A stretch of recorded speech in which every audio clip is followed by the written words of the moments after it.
me! Leave my boyfriend alone! But Pinky, he tried to murder you!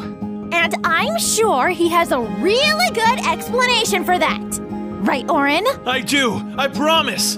It was that witch! She made me see a fake future where you killed me and the other Sprunkies! Why? Why would you do such a thing? One eternity later. It's because you darn Sprunkies sing constantly.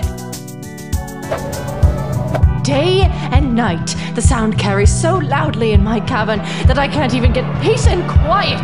It's horrible. Killing you was the only way that I could think of ending your Sprunky song for good. And you failed! Wait, Pinky, how did you survive? I stabbed you! Well, it's because I had this. It was meant for you, but do you mind if I give it to someone else?